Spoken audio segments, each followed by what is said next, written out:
Welcome to The Explainer. Today, we're diving into a story of profound transformation, a journey that starts in the absolute depths of human tragedy and climbs all the way up to the heights of divine power. So let's just jump right in, because our story doesn't start with an introduction. It starts with an ending. These are the final, devastating words of a mother to her daughter, a sacrifice meant to unlock a destiny that, honestly, neither of them could really understand at the time. Fei Long's mother, Xu Chun, is just completely broken.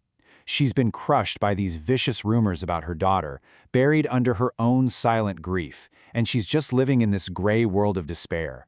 Then, in the dark, right before dawn, she makes a final, heartbreaking choice. She leaves a letter and a pair of shoes right there at the river's edge. And this note, it's a confession, it's a prophecy, and it's a final goodbye. It points to a painful past, it hints at this mysterious shell hidden away in a rice barrel, and it talks about a future greatness Fei Long can't even begin to imagine, right before she disappears into the water. The second Fei Long reads that letter, this incredible wave of grief just washes over her, and without a second thought, she leaps into that very same river to find her mother, while all the villagers on the shore are just screaming, totally certain they're about to see a second tragedy. But this moment, it's this incredible, stark contrast. It's a real turning point. You see, up on the surface, there's just chaos and despair. But beneath the waves, something else is happening entirely. What should have been certain death becomes a moment of absolutely stunning revelation.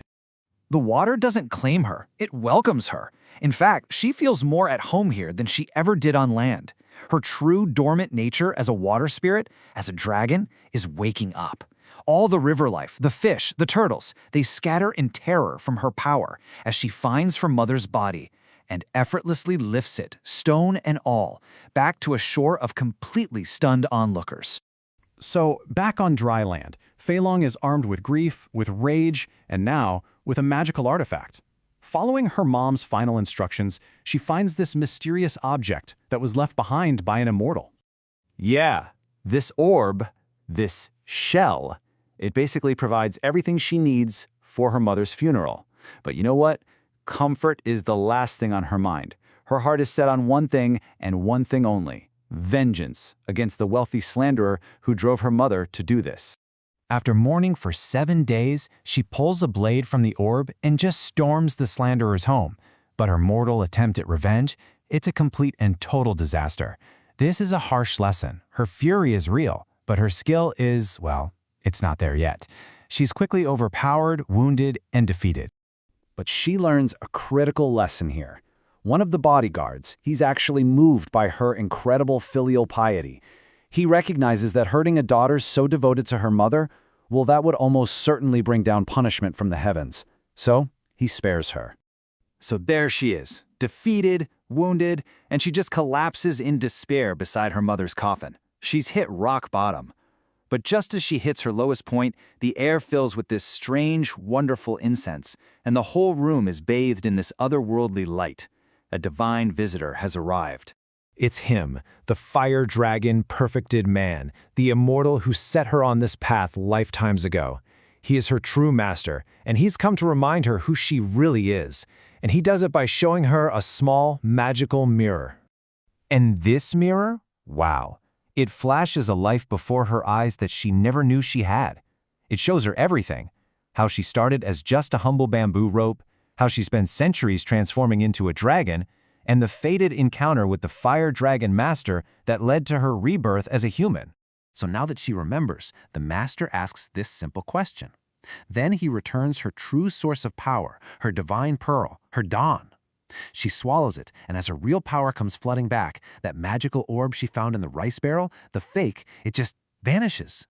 So, with her memories and power fully restored, Fei Long is no longer just a grieving daughter. Not even close. The transformation from that gray, tragic reality to this golden miracle is complete, and her true training as a divine being can finally begin. And her master does not hold back. He gives her the whole divine curriculum: control over the elements, the ability to change her shape, command over spirits and demons, and he tells her about her ultimate destiny: to rule the seas alongside the Western Dragon.